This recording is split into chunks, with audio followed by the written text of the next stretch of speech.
You feel like you're constantly asking your provider for the same fixes, but nothing ever seems to improve. You might be wondering if it's time for a change. Well, now there are many reasons that you can be unhappy with a provider. A lack of expertise, poor communication, slow response times, or even an unexpected cost.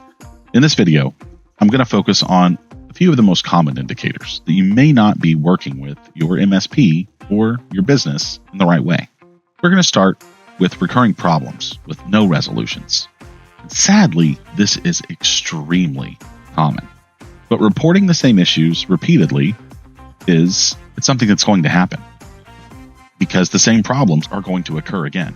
Whether it's a slow network speed, a web page not loading properly, an email that's blocked or blacklisted, unresolved software issues. A good MSP or local IT guy should not only be able to fix the issue, but they should document it so that when it does reoccur, it can be tracked.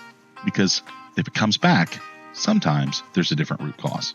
Now, a proactive approach with working with a managed service provider, a lot of times they have a platform that tracks those types of issues via a ticket. And they should offer regular reviews of your environment and, in essence, be able to track those reoccurring problems to a root cause.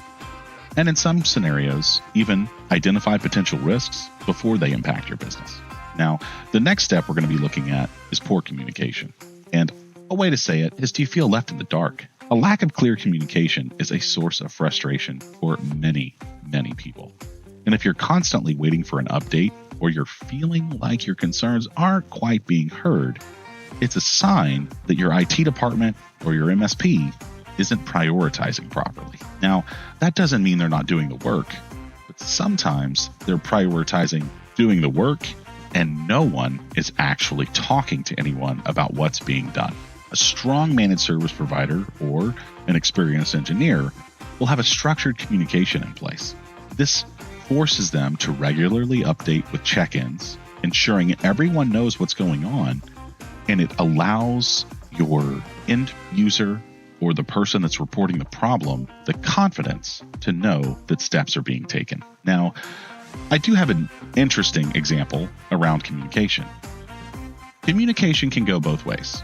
One, it can be, I have a problem.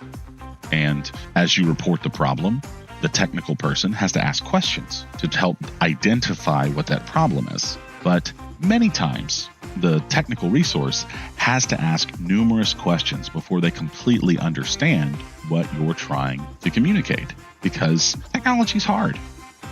Sometimes it goes the other way. Sometimes we are trying to explain something and it's difficult for us to break it down into a simple way. But let me give you an interesting example. We had a customer and they were asking for a new terminal server. Terminal server is a place where people can log into and perform their daily work. Well, talking with our customer, we discovered that our customer didn't need a new terminal server. They just wanted a clear, secure place for their accounting team to work.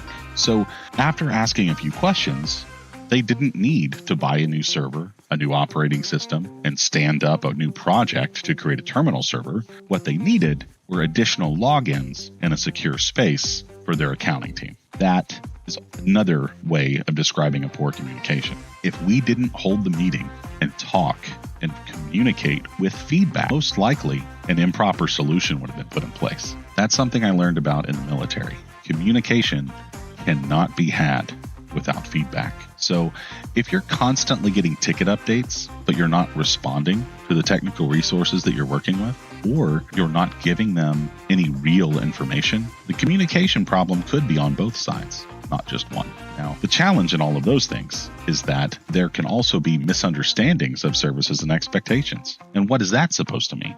Well, if you think you're paying for something and your MSP isn't delivering what you think you're paying for, you may want to talk to them, because in certain scenarios, if you're complaining about a Adobe license that you think your managed service provider is providing, but then you realize you actually have a business contract with Adobe and your managed service provider or your IT department, they weren't even aware of the contract. Many times there can be challenges around services and expectations And without communication, you'll never truly understand. So you should always try to communicate clearly what service you're looking for and what expectation you have from that service. I strongly recommend using scenarios. Now, the last thing I want to mention is you're complaining to colleagues, not your IT department or your managed service provider. If you're venting to your peers about your MSP or your IT guy or gal, but you haven't spoken directly to them about the dissatisfaction, the problem that is reoccurring, the frustration that you're feeling, then it's a sign that you've lost faith. Because open communication is key in any relationship or partnership.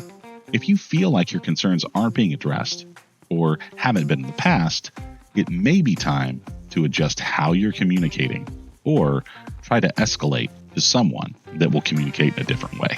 So in conclusion, if you're seeing reoccurring problems, you have unclear expectations, if you've lost trust in your provider, it may be about poor communication.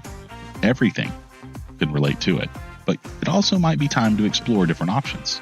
Every business relationships have their ups and downs, but if you think it's time for a switch, or you want to discuss ways to track performance or just different options, talk to your IT department, talk to a technical friend, or reach out to us. We'd be happy to help.